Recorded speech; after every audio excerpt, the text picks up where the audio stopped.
¿Están listos para escuchar palabras del Señor? Bueno, ¿qué les digo? Conocí al pastor Tommy Moya en el 2097. Yo me acuerdo que... Perdón, una profecía, dinosaurio.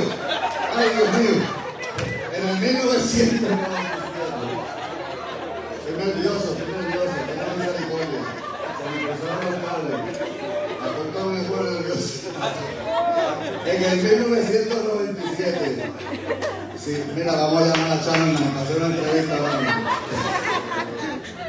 En el 1997, por la gracia de Dios, yo nací de nuevo en el 96 y me congregaba allá en la iglesia del Calvario cuando estaba José Cintrón. Allí nos bautizamos. Y me acuerdo que en el living room donde yo trabajaba, en el hotel donde yo trabajaba, había un radio pequeño. Entonces, usted sabe, cuando uno está en ese primer amor, uno quiere escuchar palabras todo el día. Entonces, pues yo ponía el radio luz y ahí salía este hombre con una voz que parecía una espada. Y yo lo escuchaba y estaba loco que llegara todos los días a esa misma hora. Adelantaba el trabajo para coger esa media hora y escuchar. Y en oración pues decidimos, mi esposa y yo, pues, ir a visitar la iglesia, Centro Cristiano Restauración en aquel entonces. Estaba en la Daria, si no me equivoco. Y allí pues el Señor hizo una obra tremenda y tomamos la decisión de congregarnos ahí.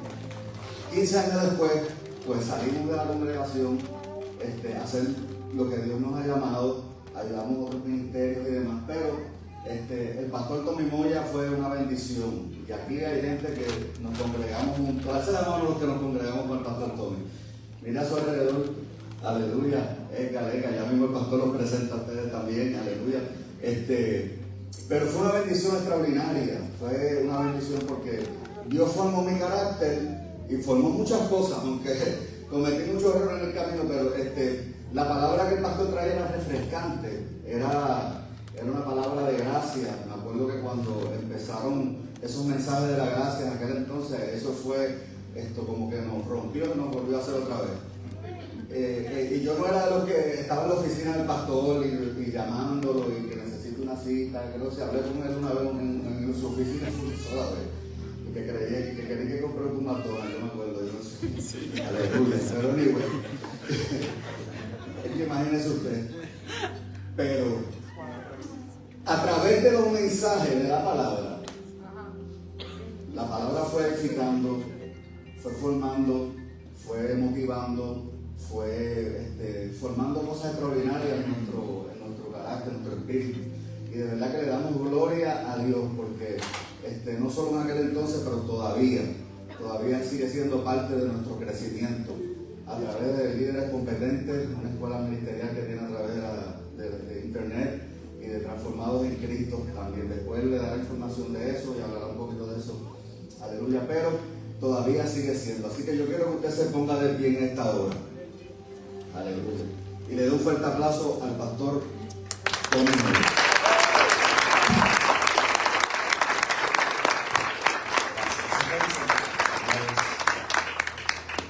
Yo me puse nervioso de momento, 2097, pero estaremos aquí en la gloria. Qué bueno, qué bendición estar aquí, qué gozo poder compartir esta experiencia de 4 años. 4 años es un ensayo, en realidad, en el marco amplio de todas las cosas, pero tampoco son poca cosa. 4 años son 4 años de experiencia, son 4 años de formación. Y si algo yo he aprendido en el ministerio es que uno nunca deja de aprender. Uno está aprendiendo continuamente y aprende no solamente por el esfuerzo personal que uno lleva a cabo para perfeccionarse en lo que el Señor ha llamado, sino que las mejores y mayores lecciones vienen de la congregación. Sí es cierto que uno es el que enseña en la congregación, pero la congregación enseña a los pastores muchísimas cosas. Más de las que usted pueda aprender jamás en algún libro, porque esas son las que se aprenden en tiempo real y las que duran toda la vida. Así que les felicito. De hecho, lo más seguro, a quien más ustedes escuchan predicar aquí en la congregación es al pastor Noel, pero el premio se lo lleva a Evelyn. que Evelyn es la ganadora del premio de los 4 años. Y bueno, nadie se forma solo, nadie llega a donde ha podido llegar solo. Es la composición de muchas experiencias, muchas maravillosas, otras retantes, otras horribles. Pero el Señor tiene esa capacidad de darle buenas conclusiones a malas noticias en el camino. Y cada uno de nosotros somos fe y testigo de eso, que Dios es capaz de hacer. Pero en el camino Dios coloca personas, y para mí es un gozo hoy ver a la pastora Lourdes acá. Lourdes, qué bueno que estás aquí. Qué gozo tenerte aquí entre nosotros, porque Noel y Evelyn también sirvieron en esa congregación. Allí dieron también su tiempo, energía, 4 años, eso es equivalente casi 4 de pastorado. Y qué bueno verles aquí hoy. Y Lourdes es una campeona. Tú eres de esas personas que no tienen reversa. Sabemos lo difícil que han sido para ellas, su familia en estos últimos años, y ahí está, testificando del testimonio del Señor Jesús. Te honro en este día. Gracias. Hoy te estoy predicando, pero el testimonio lo estás dando tú con tu presencia. Gracias por estar aquí. Ver a Katy. Es anciana. Katy, ponte de pie, ya cansadita, los años han pasado, han corrido. Pero esa ancianita nos alimentó por años. Llegaba a las 6 de la mañana. Y cuando Jan y yo llegábamos con las niñas chiquititas, ella tenía ese desayuno preparado para nosotros allí. Katy, gracias por estar aquí. A los hermanos que por tanto tiempo hemos servido juntos, gracias por estar aquí en este día. Estoy feliz de estar con ustedes. Y bueno, me acompaña la héroe de nuestra casa, la mujer que amo con todo mi corazón, mi amada esposa Janet. Ponte de pie, mi amor. El premio también va para él. La fiesta puede venir a mí, el premio se puede ganar. Y dos hijos que les estamos casi por llamar los compañeros de viaje cuando salgo a predicar: Edgar y Liliana. Gracias. Hola mis amados, vamos a entrar en materia de trabajo. Les invito a Efesios capítulo 5, verso 16 al 17. Cada aniversario le provee a cualquier congregación la oportunidad de evaluar dónde han estado, considerar dónde están, pero también proyectarse hacia donde quieren ir. La vida no es estática, es dinámica. Ninguno de nosotros sabemos qué nos espera mañana, mucho menos el año que viene. Por lo tanto, necesitamos ser gente entendida y sabia en lo que tiene que ver con la voluntad de Dios para nuestra vida. Como una congregación de 4 años, de 10 años, de 40 años se mantienen relevantes, se mantienen respondiendo y se mantienen preparada para cualquier cosa que se le pueda presentar. Ahí es que necesitamos la sabiduría de Dios en todo momento. Por eso he decidido titular lo que quiero compartir con ustedes: aprovechando las oportunidades sabiamente. Diga conmigo: aprovechando las oportunidades sabiamente. No es un asunto de solo aprovechar oportunidades. Usted escucha gente que dice: se me presentó una tremenda oportunidad. La pregunta no es si es tremenda o no es tremenda. La pregunta es sabia? Es una oportunidad alineada, que responde. Es una oportunidad que deberíamos abrazar. ¿Cuántos de ustedes se han encontrado que han respondido una oportunidad y después por el tiempo dicen: yo creo que esto lo envió el mismo infierno a mi vida? ¿Cierto? Uno como que cuestiona y dice: ¿ha sido verdaderamente el Señor? ¿O fue que yo como que me avancé demasiado de rápido a creer que eso era una tremenda oportunidad? Por lo tanto, hoy vamos a aprender del consejo de la palabra a qué se parecen esas oportunidades sabias en nuestra vida. Efesios capítulo 5, versos 16 al 17, lo voy a leer de 2 traducciones, la Reina Valera del 60 y la Nueva Traducción Viviente. Y mire cómo dice: mirad pues con diligencia cómo andéis, no como necios, sino como sabios, aprovechando bien el tiempo, porque los días son malos. Por tanto, no seáis insensatos, sino entendidos de cuál sea la voluntad del Señor. Nueva traducción viviente. Así que tengan cuidado de cómo viven. No vivan como necios, sino como sabios. Saquen el mayor provecho de cada oportunidad en estos días malos. No actúen sin pensar. Más bien, procuren entender lo que el Señor quiere que hagan. La palabra del Señor está bendecida. Cuando nosotros nos acercamos, mis queridos hermanos y hermanas, a una carta escrita a los cristianos de Efeso, nos encontramos allí que estamos leyendo de entrada en el capítulo número 5. Por lo tanto, eso significa que hay 4 capítulos que anteceden a lo que nosotros acabamos de leer. Si hay 4 capítulos que anteceden, significa que el autor de la carta a los destinatarios originales de ella viene construyendo algo que él quiere comunicar. De hecho, usted va a notar que cuando lea al apóstol Pablo está leyendo a un hombre que en sus primeros capítulos, en las cartas que escribe, son intensamente doctrinales y teológicos, y luego él aterriza en la práctica de lo que él quiere decir. Nosotros acabamos de aterrizar en la práctica, en aquellas cosas que nosotros deberíamos de hacer. La pregunta es, ¿qué es lo que sostiene esa práctica? ¿Cuál es el fundamento sobre el cual mi vida debe de estar construida para que cuando yo vaya a practicar esto que el apóstol Pablo nos está diciendo, que seamos sabios, que seamos entendidos, que aprovechemos las oportunidades, tengamos un buen fundamento sobre el cual nosotros sostenernos? Si nosotros comenzamos a leer la carta desde el capítulo 5 y tenemos varios capítulos que le anteceden, es como cuando usted entra a ver una película y ya ha pasado 1 hora de esa película. De repente usted encuentra algunas escenas en la película y usted puede llegar a creer que los buenos son los malos y los malos son los buenos.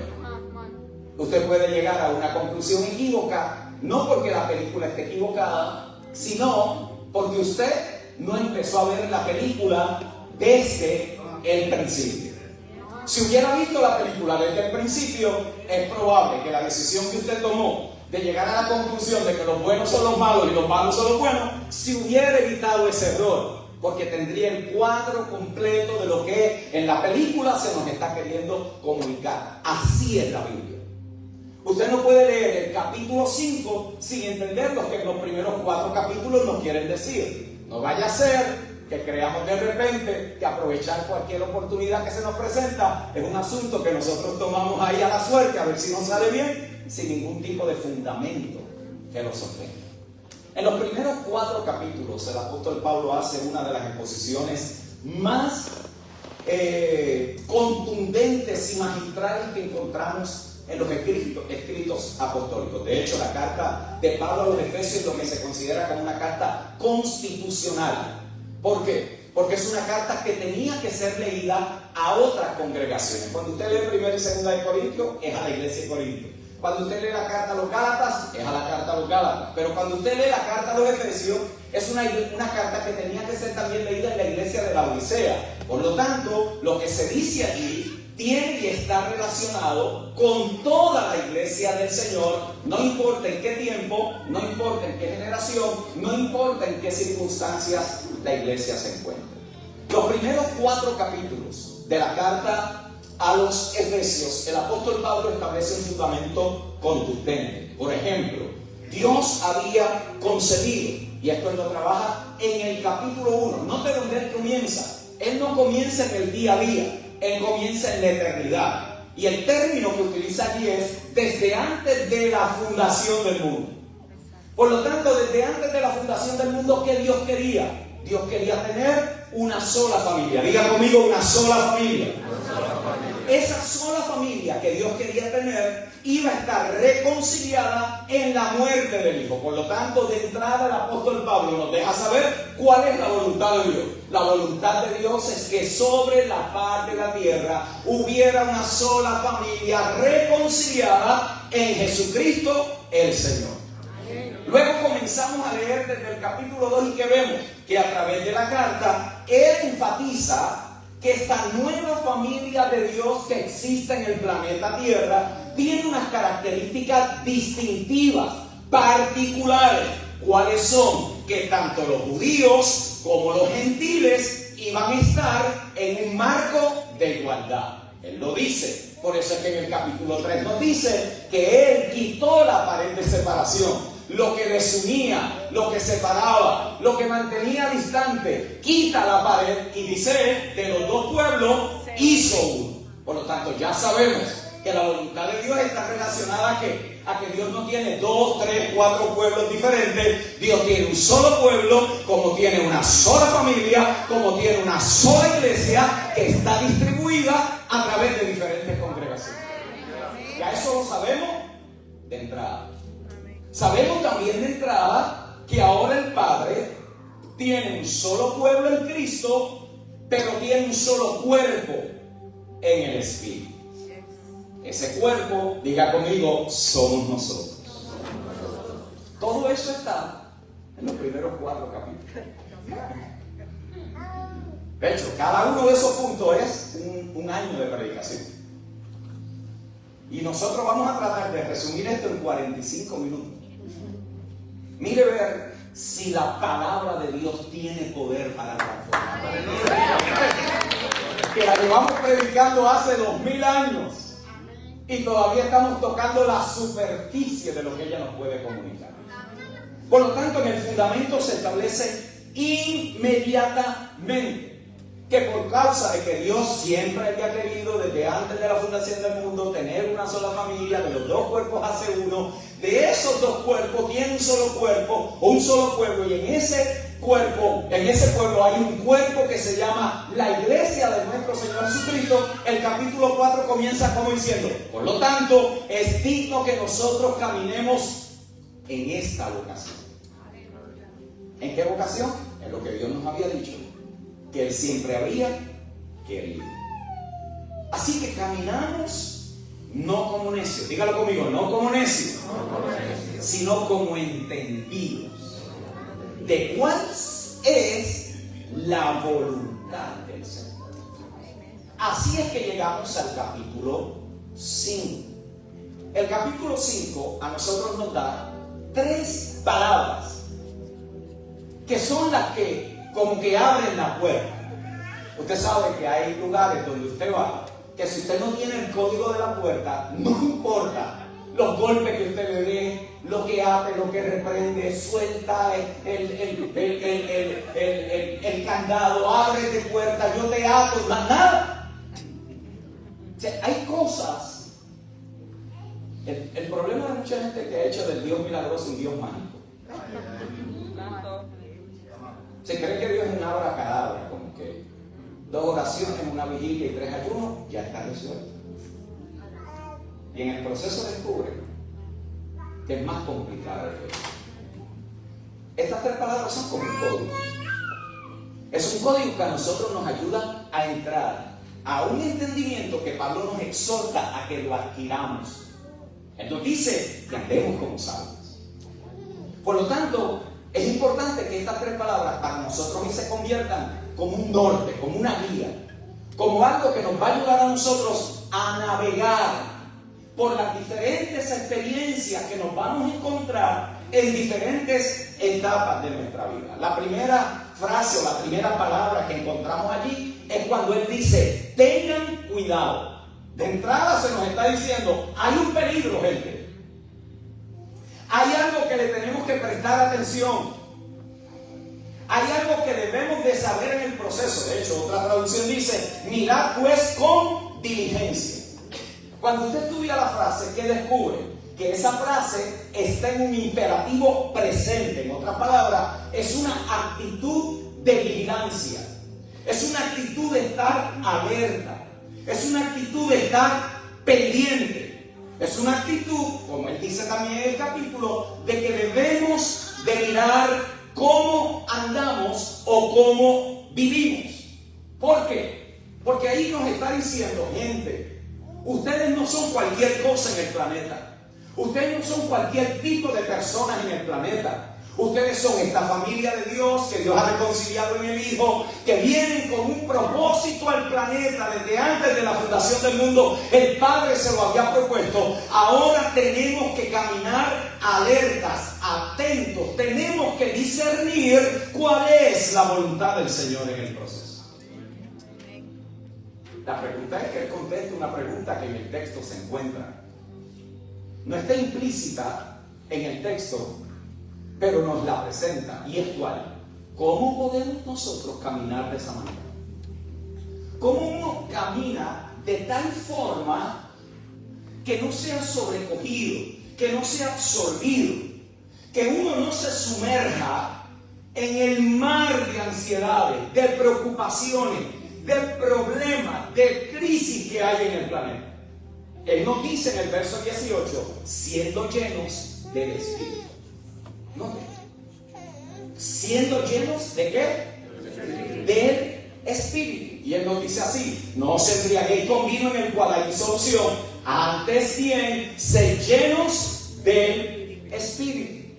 De hecho, eso nada más sería una predicación completa. Yo los exhorto a que vayan a mi canal y busquen por allí la llenura del Espíritu Santo. ¿Qué es verdaderamente la llenura del Espíritu Santo? ¿Por qué? Porque hay gente que piensa que la llenura del Espíritu Santo es dar brinco, saltar, hablar en lengua, dar vuelta, un torbellino, pero cuando salen a la vida son una derrota contigo. ¿Por qué? Porque eso no es lo que la Biblia dice, que te está lleno del Espíritu.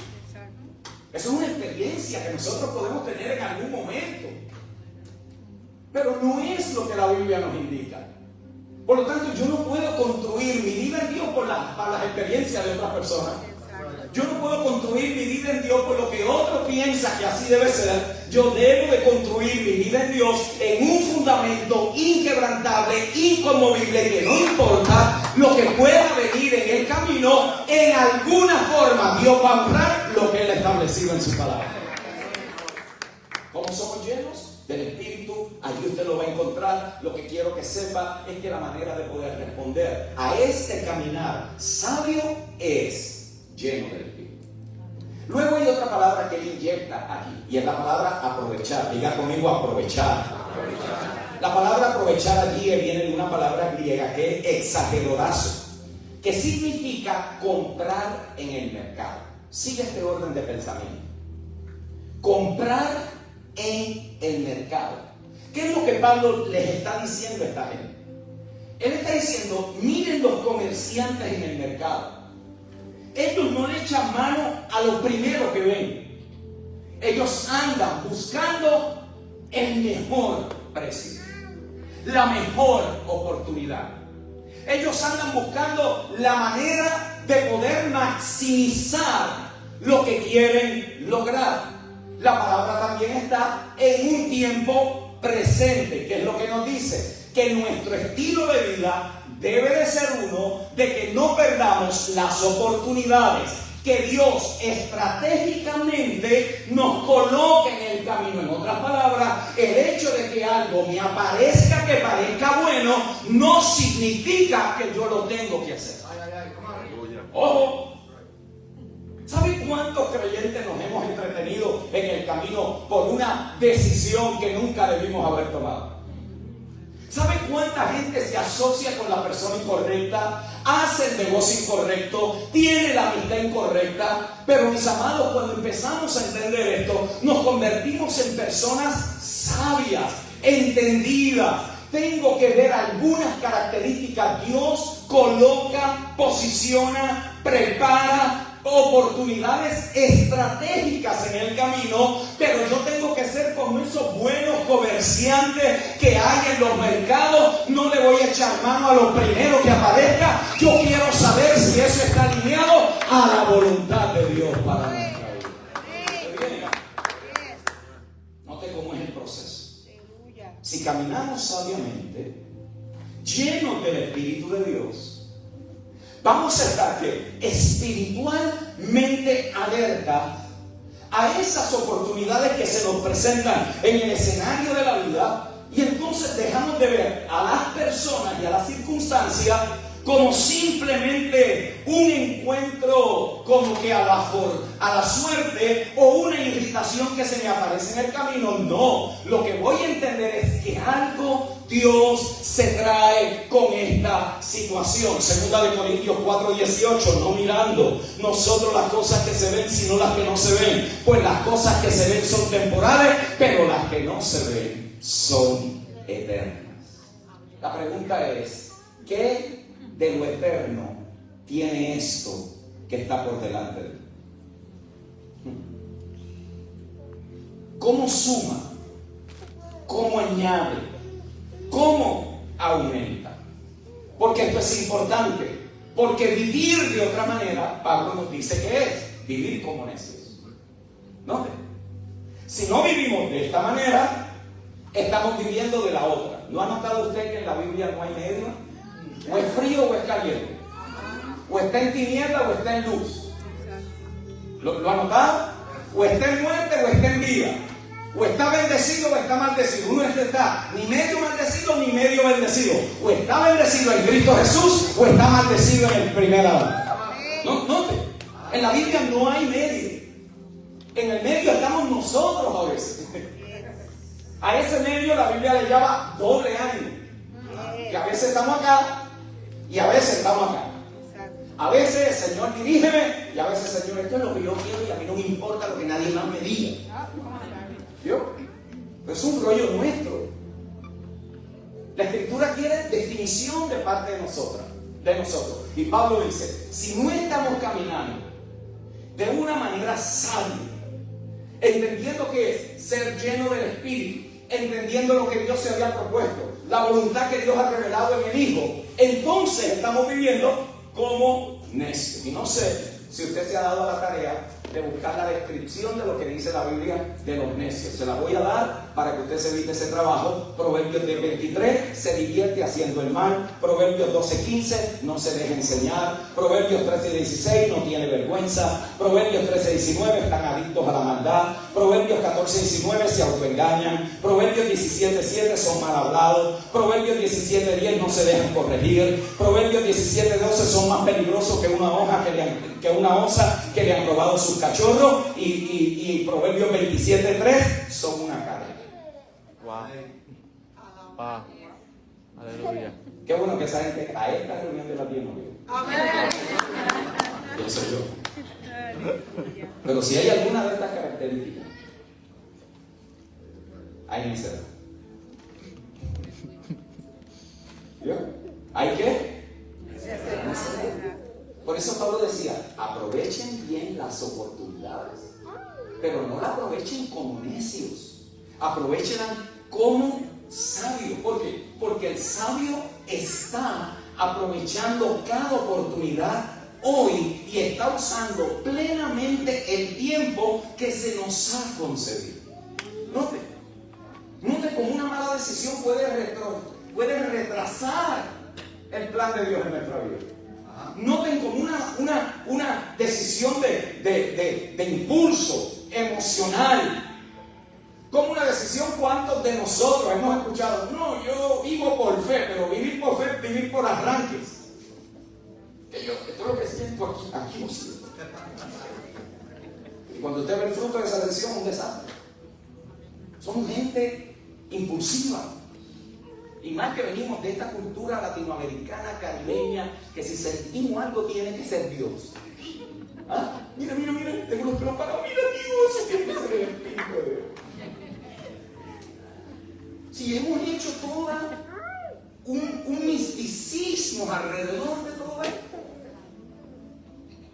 Por lo tanto, Pablo quiere hoy que nosotros y en esta congregación entendamos que hay una manera de vivir sabiamente. Y esa manera se va a reflejar en la manera en cómo aprovechamos bien el tiempo. Que es la otra palabra que el texto nos presta. ¿La palabra qué? La palabra allí en el griego es kairos. Y la mejor forma de traducir la palabra tiempo, kairos, es la palabra oportunidad. Esa palabra lo que quiere decir es que hay un periodo fijo, definitivo, de tiempo durante el cual se puede lograr algo que no se puede lograr después de que el tiempo ha pasado. Note bien. O sea, hay un tiempo para hacer ciertas cosas. Usted se ha encontrado gente en el camino que dice, llevo como 25 años con algo en el corazón. 25 años con algo en el corazón y no arranca. Ah, ya está casi para coger seguro social. Hay cosas que si no se hacen en la ventana de tiempo que está establecido para ellos, Kairos, no van a suceder, no van a pasar. ¿Por qué? Porque hay oportunidades en la vida que no se repiten. Si esta congregación en los primeros años no hace lo que debe de hacer, cuando llegue a los 15 años está haciendo cosas del segundo año todavía. No puede ser. Así no es. Por lo tanto, tenemos que dejar en algún momento, sí, pero hermano, que usted sabe, a los 15 años yo no puedo estar diciendo, yo no puedo estar hablando de cosas que se supone que ya el puente se quemó, que ya aquello no se vuelve a repetir, que yo no voy a pasar por allí. ¿Por qué? Porque para cada temporada hay un tiempo asignado y tengo que hacer lo que tengo que hacer, porque esa oportunidad no se repite. Él dice, aprovechen ese tiempo.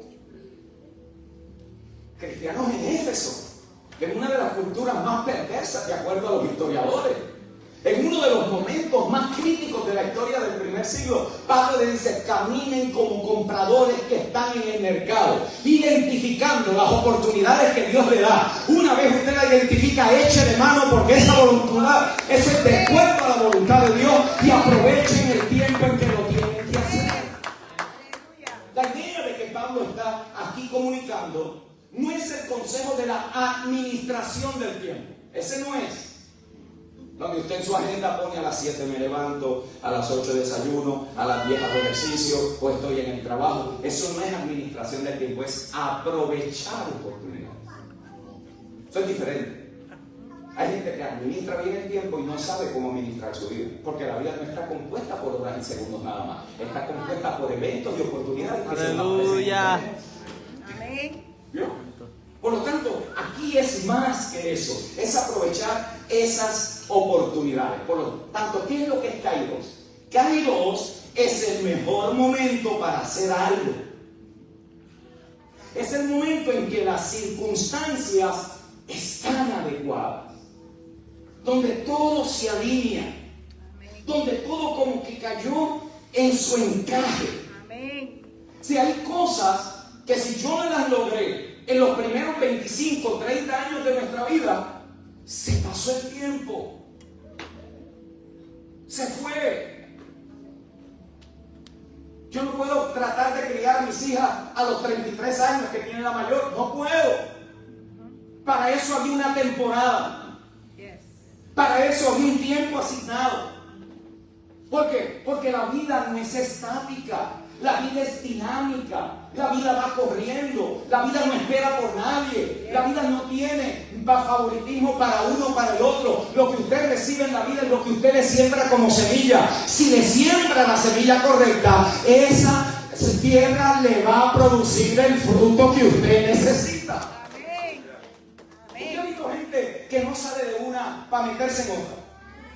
¿Ah? Y a nosotros los cristianos nos encanta. Eso es el diablo que te quiere hacer la vida imposible. No, mi amor, son las decisiones que estás tomando. Eso no tiene que ver con el diablo. Hermano, no tiene nada que ver ni con el Señor. Pero nos encanta escondernos detrás de todo ese disfraz cristiánico que nos quiere decir, no, esto no, tú no eres el responsable. No, el responsable somos nosotros. Mire cómo vivimos sabiamente. Porque para eso se nos dio la palabra. Para eso se nos dieron las herramientas.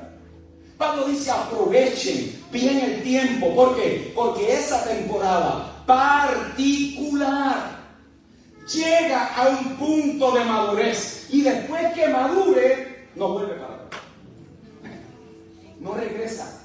No volverá otra vez la misma oportunidad. Noten. ¿Qué es lo que Pablo quiere que entendamos que la vida en Cristo se vive intencionalmente. Ojo, la vida en Cristo se vive ¿cómo? Intencionalmente. Intencionalmente. No por sentimiento. Intencionalmente. No es, ¿cómo está, hermano? Ahí como Dios quiere. Así no puede ser. No puede ser. Así que no sale de una para meterte en otra. Que ya que estás acá de momento tomas otra decisión loca y te regresas 5 años otra vez. No, Dios no puede ser el culpable de eso. La vida en Cristo se vive intencional. Usted cría a sus hijos intencionalmente. Usted hace empresa intencionalmente. Usted levanta congregaciones, edifica el cuerpo de Cristo y no es a ver qué Dios quiere, no, intencionalmente. Amén. Yes. Hermano, ¿y cuál es tu plan de aquí a 5 años? Lo que Dios quiera. No, intencionalmente. Amén. Y es lo que Pablo dice, aprovechen las oportunidades, señores. Aprovechemos cada uno de estos momentos. ¿Por qué? Porque los días son malos. Los días son difíciles. Mis amados, yo creo que usted y yo estaríamos de acuerdo de que vivimos en uno de los siglos donde más distracción la gente tiene. ¿Sí o no? Aquí no pasa, en esta congregación, y estoy seguro en este grupo mucho menos. Pero hay gente que puede ver 5 horas de Netflix y no puede leer 1 hora de un libro diario. No conteste, no conteste. Que puede ser usado en su contra. Hay gente que está en el teléfono mirando lo que todo el mundo escribe en Facebook, pero no puede leer media hora de un libro que le ayude a perfeccionar una destreza en su vida. ¿Sí o no? Pues, ¿dónde está el problema? Acá, que no somos intencionales, que somos reactivos, que cuando la cosa se nos pone difícil, pensamos que Dios va a resolver 20 años de irresponsabilidad con la oración del pastor. Eso no trabaja así, mis hermanos. La vida en el Señor no trabaja como una magia, como una varita, que de repente, oye, yo soy un irresponsable manejando mi finanza, pero yo sé que si doy una ofrenda, Dios me va a saldar la deuda. Mi amado, te vas a endeudar pactando. Eso no trabaja.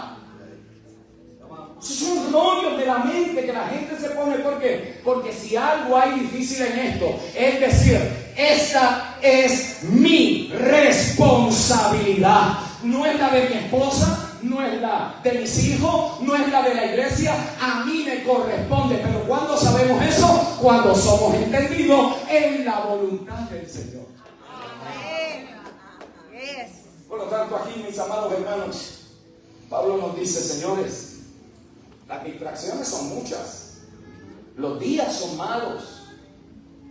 ¿Qué es lo más que necesitamos nosotros hoy en este tiempo, hermano? Claridad. Claridad. Vivimos en un mundo convulsionado. O sea, hay creyentes que cualquier noticia los dispara. Es una ansiedad continua. Es una... Señor, tú sabes. Y estamos todo el tiempo en una desesperación silenciosa. Silenciosa, es como un ruido, pero nadie lo oye. Es un ruido interno, es un ruido de preocupación. Algunos piensan, Señor, que esto se acabe. Yo no quiero volver a ese trabajo. Señor, que tú vengas hoy domingo por la noche para no tener que ver el F por la mañana. ¡Aleluya! Yo no sé, debe buscar otro trabajo, irte a estudiar un curso, ver cuáles son tus oportunidades. No, nos pasan 10 años, Señor, tú sabes que eso a mí no me gusta, pero yo lo hago por tu voluntad. ¡No! Dios no quiere que tú estés martirizándote allí. Y a veces me dicen, ¿será lo que el Señor me quiere enseñar? Si no te lo enseñó, enseñé, hermano. Dios me necesita 10 años para enseñarte algo. Alaba. ¿Usted se imagina a Pablo? No, estoy aquí preso por el Señor, yo me quedo aquí hasta que Dios me saque. No, se fue por la ventana. El tipo dijo, yo voy a aprovechar esta oportunidad. Yo no he acabado mi propósito en esta tierra. Todavía no he terminado la carrera. Me bajo por aquí que ellos se busquen el cuento con ellos allá. La cantidad de cosas que hay que deconstruir es tenaz. Es tenaz. Dios tenga misericordia de la generación que se está levantando. Qué rico escucharle con esa letra precisa. Una generación nueva de jóvenes entendidos, de jóvenes claros. Aquí es donde estamos. Obvio que van a necesitar el apoyo nuestro para que puedan seguir cursando y avanzando, elevándose. Yo recuerdo, no sé si llegaste a ir cuando chico a la congregación con tu papá. Llevábamos a su papá, uno de los primeros cantantes salseros en el mundo urbano, ¿cierto? Necesitamos, dígalo conmigo, claridad. Necesitamos poder entender, mis amados hermanos, cómo nosotros podemos aclarar toda esta nube de cosas que tenemos por dentro. Toda esta noticia negativa. Toda esta continua ansiedad que parece sobrecoger a nuestro mundo. ¿Por qué? Porque si yo no estoy claro, ¿cómo puedo aprovechar la oportunidad? Si usted no sabe para dónde va, ¿cómo va a llegar? Imagínense que yo le diga, hermano, vamos a dar una vuelta por Orlando, móntese aquí. Y usted dice, pero ¿para dónde vamos? Por lo menos déjame saber cuál es el destino. Y usted, no, vamos a dar vuelta por ahí hasta que nos cansemos. Esta congregación no puede ser así. Usted tiene que tener punto A punto B. Punto B a punto C. Desde que la gente llegó aquí, en 5 años está aquí, en 3 años está aquí. Eso se llama la ruta del crecimiento, la ruta de saber hacia dónde vamos. No puede ser que usted se quede 15 años en la misma rueda. Hay gente que están patinando en aceite demasiado tiempo. Alguien le tiene que decir, señoras y señores, esa no es la manera de vivir, esa no es la forma de responder al evangelio, esa no es la manera de vivir con claridad. Tus hijos están en peligro, tu casa está en peligro, tu salud está en peligro. Hay gente que hay que decirle, si sigue comiendo así, te muere. Nos toca a nosotros ser intencionales. No el Señor, ya Él lo hizo. Ya Él lo hizo, ya Él lo cumplió por nosotros. Consumado es. Consumado es. Yo me levanto por la mañana a ver qué se me mete por dentro que me anime. No, a ver qué sale de adentro, que glorifica al Señor. ¿Qué sale de adentro? ¿Qué idea? ¿Qué plan? ¿Qué canción? ¿Qué estrategia? ¿Qué momento? ¿Qué oportunidad? ¿Con quién me estoy haciendo? ¿Qué cosas, Dios, tú quieres sacar de adentro de mí? Como le dijo Pablo a Filemón, las cosas buenas que están dentro de ti. ¿Qué no está lleno de un ratito de Dios y otro de un demonio? Hay gente que tiene la idea de, por aquí oigo a alguien y por acá otro. Es un concepto católico, hermanos. Eso no es ni del evangelio. Es un concepto místico, donde San Agustín lo dijo y pensó que la naturaleza del ser humano es tan corrupta y tan depravada que es como si tuviera un diablito siempre hablándole, pero de repente aparece un ángel. Ay, usted se pasa ahí todo el tiempo se cansa cualquiera, hasta el diablo dice, no, cógete un descanso, chico, no me das rey. Necesitamos claridad. Necesitamos entender cuál es esta voluntad del Señor. La pregunta sería, y permítame comenzar a cerrar esto, ¿cómo nosotros logramos claridad en la vida? Es lo que Pablo está exhortando, a ser intencionales, a aprovechar bien el tiempo, los días son malos, a ser entendidos, a no vivir como sabios. ¿Cómo podemos lograr claridad en la vida? Diga conmigo, con un plan. Con un plan. Quizás alguno dice, yo voy para la iglesia para que me hablen acerca de hacer un plan. Seguro, porque hay gente que quiere estar en el cielo y no saben vivir en la tierra. ¿Qué le parece si esto es un buen ensayo? Con un plan necesitamos convertirnos en gente planificadora. Eso es lo que yo quiero inspirar en ustedes. Que usted salga aquí diciendo, hasta ahora el ensayo ha estado bueno, pero yo veo algo mucho mejor. ¿Ah? Amén. Y no me diga, no, yo no, porque ya yo lo que hice, lo que iba a hacer lo hice. No, usted está vivo, todavía está respirando, todavía le queda aleteos aquí abajo. Amén. Todavía se levanta por la mañana. Algo, Señor, ¿qué tú quieres? Por eso es que los creyentes, mis amados, tenemos que sacar de nuestro chip ciertas frases que nos secuestran el pensamiento. Ese tema de me retiré. Usted se habrá retirado de lo que hacía por 30, 40, 50 años, pero usted en Cristo no se retira de la vida. Exacto. That's right. Es un pensamiento extraño al Evangelio. Right. Usted no se retira de la vida. Right. That's right. Usted no se retira del propósito al cual usted fue llamado. Usted no se retira de la voluntad. Usted se retira y lo que cambia es que antes el patrón no le pagaba el cheque y ahora es el seguro social. Usted lo que cambió fue de sueldo. Yes. De hecho, a menos sueldo. Yes. ¿Sí o no? Por eso si en la vida no tuvo un plan. ¿Ya? Si en la vida no tuvo un plan. Wow. Y se le hizo difícil vivir con el 100% del sueldo, ¿cómo será vivir con la mitad de él? Pelado. ¿Ah? Y ahí es donde vienen las filas largas esa parte del gobierno. Exacto. ¿Sí? Intencionales, anticipando. Por eso hay que dar clases de cómo se invierte esta juventud, que prefiere comprar un teléfono de $1,800, pero no tiene un plan de retiro para que pueda crecer su inversión y pueda ser una generación entendida en cómo poder sostenerse en los próximos años. Amén. ¿No? La generación que se levanta, que algunos ya dicen, yo estoy viejo para eso. Dale, ok, siéntese ahí que voy a trabajar con nosotros. No se puede desgastar en gente que piensa que ya terminó su carrera. No se desgaste ahí. Eso es lo que desgasta a los pastores. Trabajar con gente que piensa que porque ya tiene 40, 50, 60, 70 años en la vida, ya no hay nada más que hacer. No, hermanos queridos, eso desgasta hasta el más fuerte. Por eso si hay una iglesia donde los ancianos tienen la sabiduría, los jóvenes tienen la fuerza, y esa fusión de dos poderes que se están uniendo en sinergia nos mantiene una congregación vibrante, determinante. Cuando miran hacia el frente, los ancianos dicen, ustedes pueden, y con nuestra ayuda lo vamos a lograr mucho mejor. Será mejor si lo hacemos juntos. Necesitamos un plan. Amén. La historia, mis amados, es una colección. No es una colección desordenada de los acontecimientos del mundo. Dios no está reaccionando, Dios tiene un plan que está ejecutando. De hecho, la Biblia comienza con un Dios que planifica. Con un Dios que se propuso hacer un plan, Yes.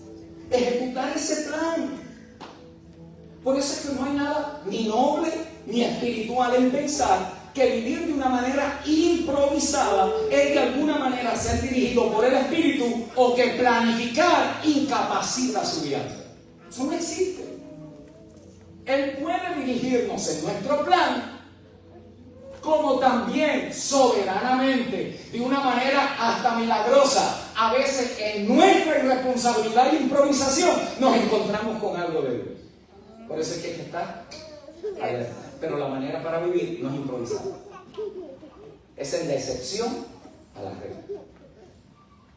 ¿Cómo está? Como Dios quiere. ¿Y tienes algún plan para los próximos 2 años? No, pero el Señor guía mis pasos. Es tremendo viejo. La cabeza no es solo para pelo. Hay que pensar.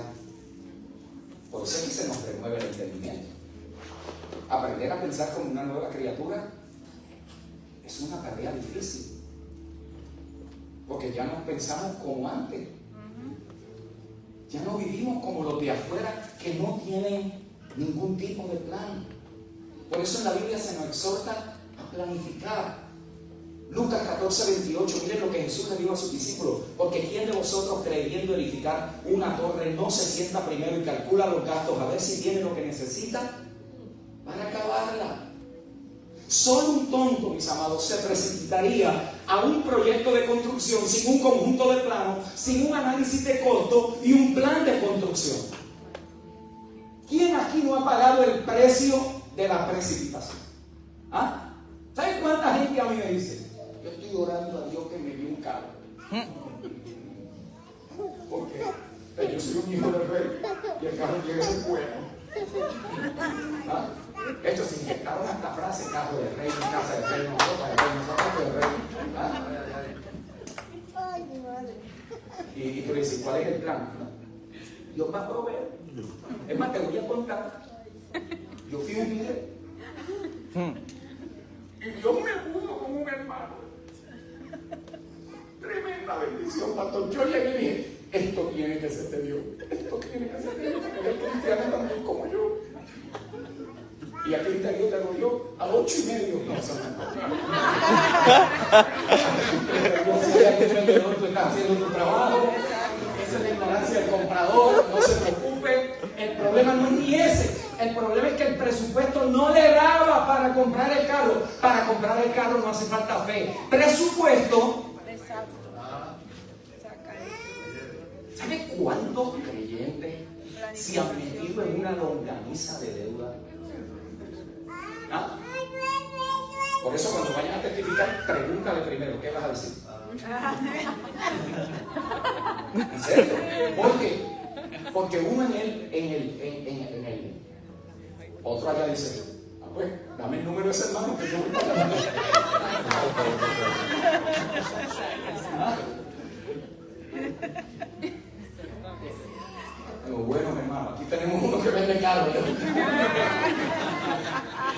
ocurra cobrar a los hermanos. Primero los de la familia de la familia. ¿Sí o no? Mira lo que dice Jesús. Mis amados, todos hemos pagado el precio de precipitarnos. Todos. En una decisión de un momento se puede retrasar 5, 7, 8, 10, 12 años. ¿Estoy hablando lo correcto o no? Sí, cierto.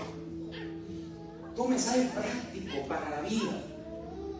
Nos hemos precipitado. Mire lo que dice el sabio Salomón, Proverbios 24:27. Antes de construir tu casa, haz tus planes y prepara los campos. Registre esto en su disco duro. Planificar es bueno, planificar es de sabio. La planificación es esencial. De hecho, la vida relaciona la prosperidad con la planificación y el trabajo. Mire qué maravilloso. A nosotros nos hace más fácil: yo pongo esta ofrenda, Señor, aquí va. Tú sabes que yo no tengo. ¿Ah? Pero el predicador dijo que la viuda lo dio todo, aquí va. Aleluya. Después entra lo que se llama el resentimiento del comprador. Llega a la casa y dice: Dios mío, ¿qué leí? Y para colmo, como me ha dicho uno: pastor, lo más que a mí me molestó es que la hermana, que yo una carnal, yo la conozco, después se puso a testificar y Dios la prosperó cuando ella dio la ofrenda. Yo, que soy fiel y diezmo sin fallar, me quitaron el carro. Pero hermano, yo no termino como tal. Mira lo que dice ahí.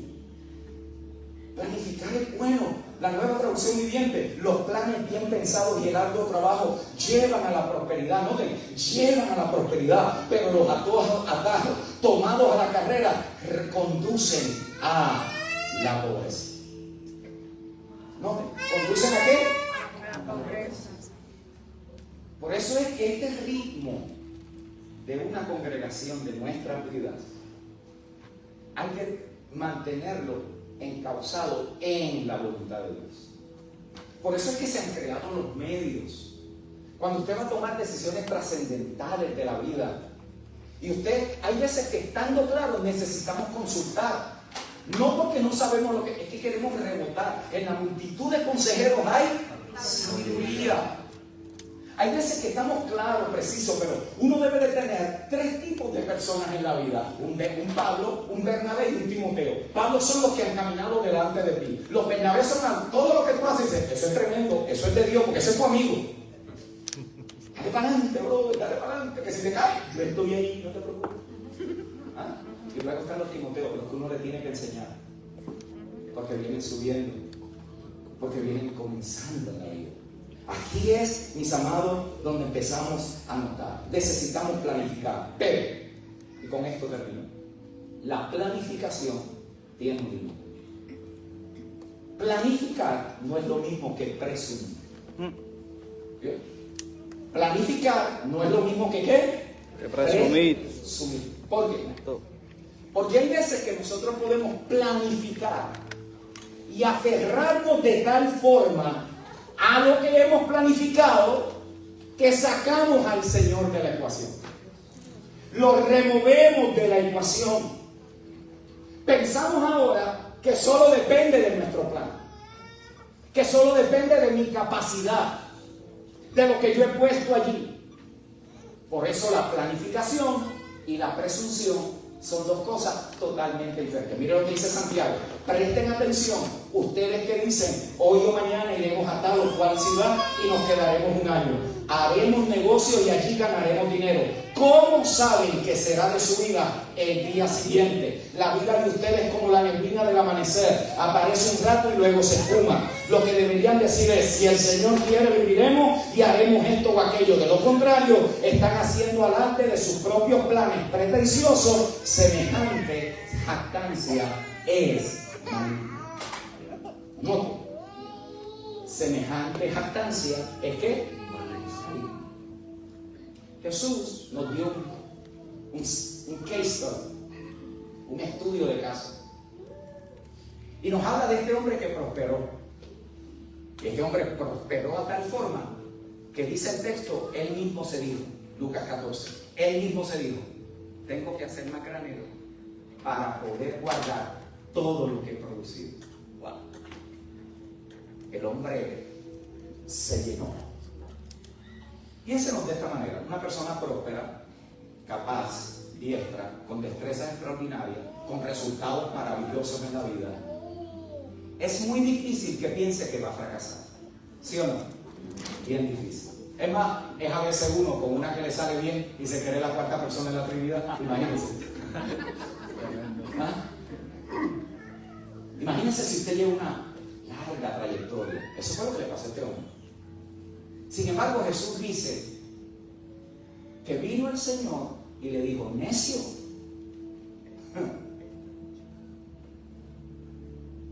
¿y qué va a hacer de tu alma si mueres esta noche? ¿Por qué Jesús hace eso? Jesús le está dando una lección a sus discípulos. El mismo que le dijo que se tiene que sentar a planificar es el mismo que le dijo, no te aferres a tu plan. Porque en cualquier momento algo puede suceder y no es el plan el que te va a sacar al otro lado, es lo que Dios va a hacer contigo en medio de esa situación. Ojo, ¿qué es lo que Jesús está golpeando? La ilusión del control. La ilusión del control. El pensar que nosotros tenemos el control de nuestra vida. Está muy alto, por favor.